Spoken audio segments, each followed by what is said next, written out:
Last week I told you why I like Class Dojo, and today we're gonna talk about how to use it. So let's just jump right in.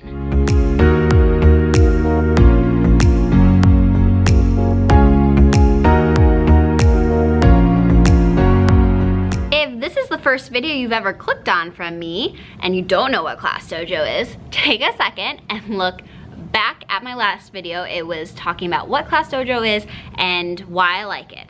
So watch that video and then come back here. For those of you who've already watched it, today I'm going to talk about how I use it in my room.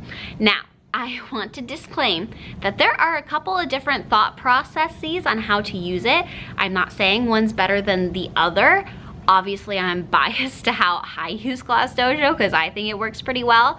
But I have some people who have the students collect points over the course of a week, the course of the month, the course of the year. It's just really up to you. Reminder, the whole premise of Class Dojo is you gain points for positive behavior and you lose them for negative behavior. How I personally choose to use it is at the beginning of the day, all the points are wiped off, everyone starts at 0, and we start the day fresh. I think this is important, especially if you have a student who kind of struggles with making good choices in the room and you have some behavior issues with them.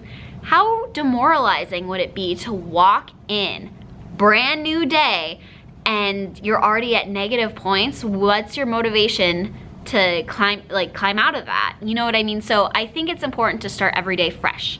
So at the end of the day, students with positive points get rewards, and students with negative points lose consequences. And I'm going to break down my reward and consequence structure right now. Okay, I'm gonna jump into how I use Classroom Dojo in my classroom and how I give rewards and consequences. Let's start with the rewards. I'm gonna try to blow through these really fast. If you have questions, comment and I will answer them.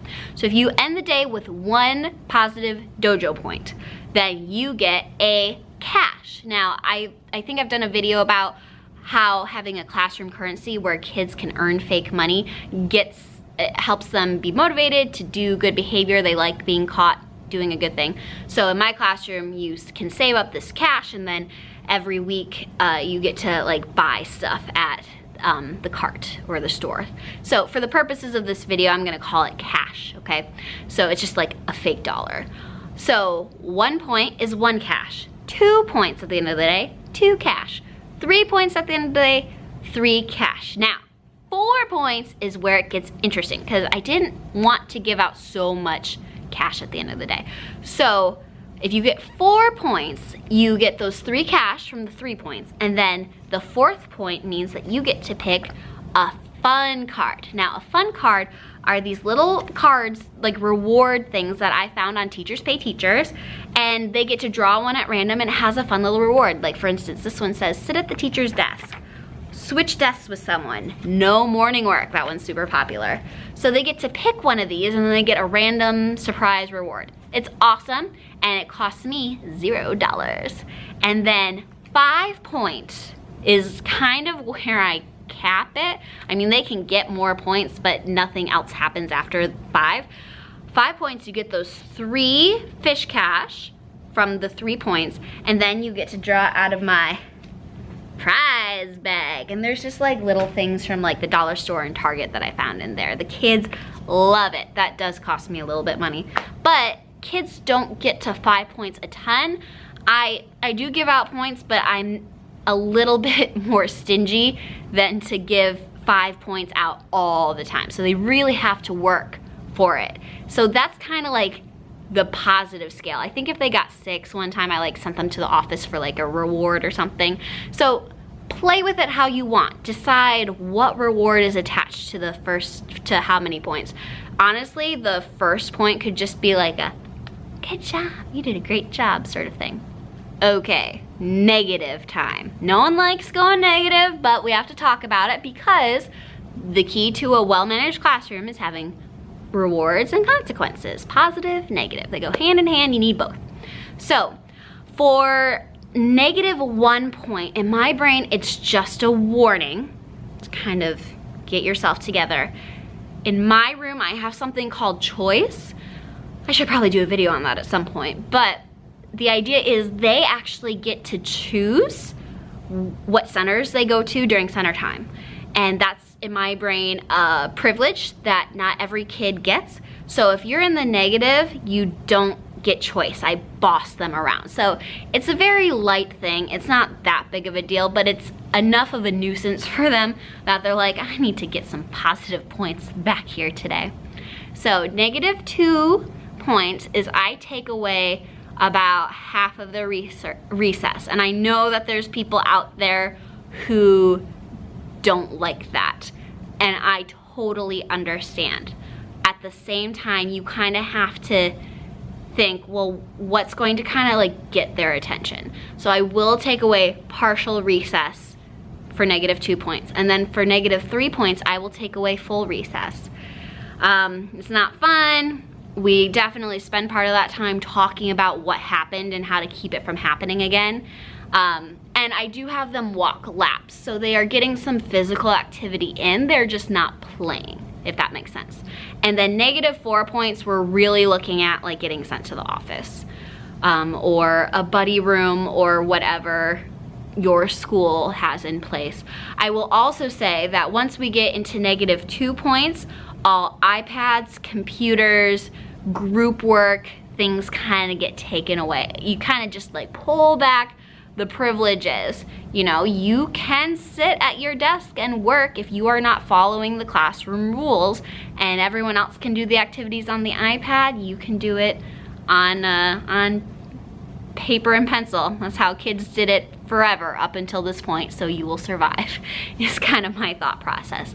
Again, tailor this to your style and your classroom and what you're comfortable with. Next, you might be asking, well, what are the logistics of giving and taking points? Like, how does that look like? And I personally project the board onto the screen. So I made this little fake class. Obviously, I couldn't use real students for privacy. And actually, these are names of some of my friends, so if they're watching this video, you get a shout out.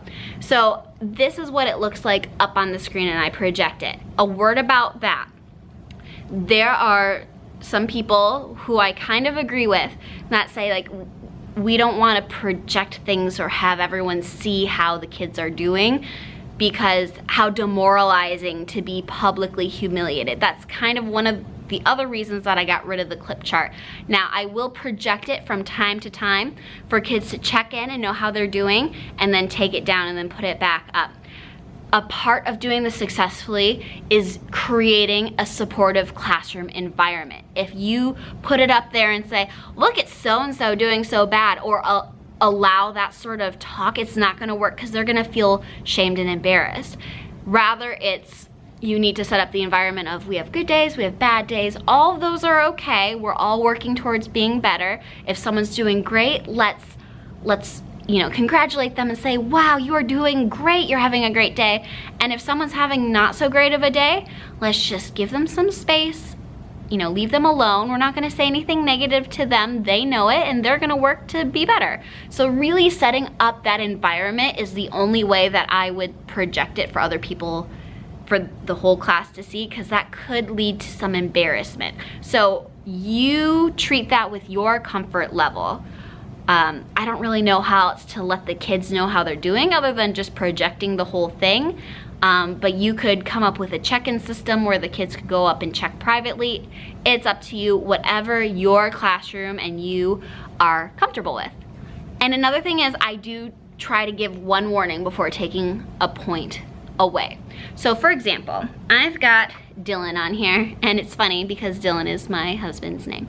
So let's say that Dylan is just super off task and is not doing their work, they're talking, you know, just not doing what you would want them to do. They're not making smart choices. So I'd say, hey Dylan, you are not working, you need to get on task. If you continue to not be on task, I'm going to take a point away from you. So the first time I try to give them some like heads up. So Dylan keeps going, is not listening to me, then I will click his name.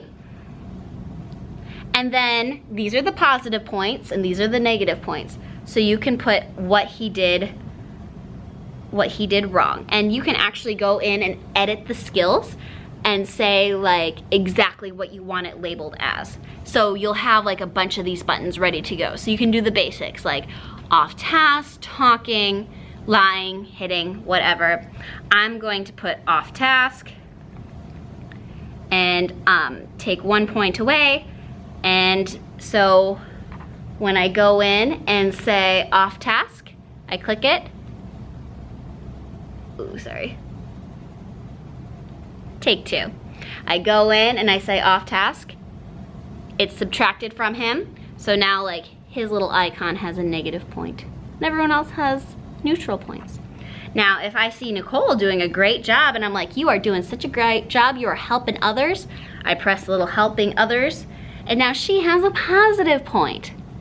So like the red and the green is color coded. I will say, I am a firm believer in if a student makes poor choices early on in the day and then gets their act together, give them positive points, help them go back up. It helps have this growth mindset that even if I make a mistake early on, I can still improve. And then at the end of the day, we just kind of do a roundup right before we get on the buses. And I say, everyone with 1 point, come here. Everyone with 2 points, come here. Everyone with 3 points, come here. And then I dole out the consequences privately for the people who are in the negative. And that's kind of how it works.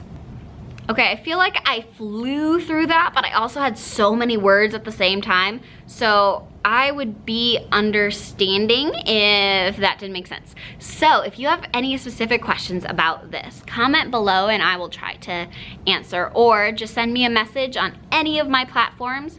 And I just love helping other teachers. So if you're serious about using Class Dojo and you've never used it before, let me help you. I'd love to talk you through it. I have a list of all the apps that I use in my room because this is the most popular, but I have others. If you would like to check out my list of apps that I use in my classroom, it's totally free. Check the description down in the bottom and you can just download it and share it, use it, whatever you want. And again, if you want, comment or send a message, or best yet, hit that subscribe button if you want to keep the mini trainings coming. So that is all for Class Dojo. I hope you like it and use it. And if not, I want to hear what you use instead. I'll look forward to talking to you. Until next time.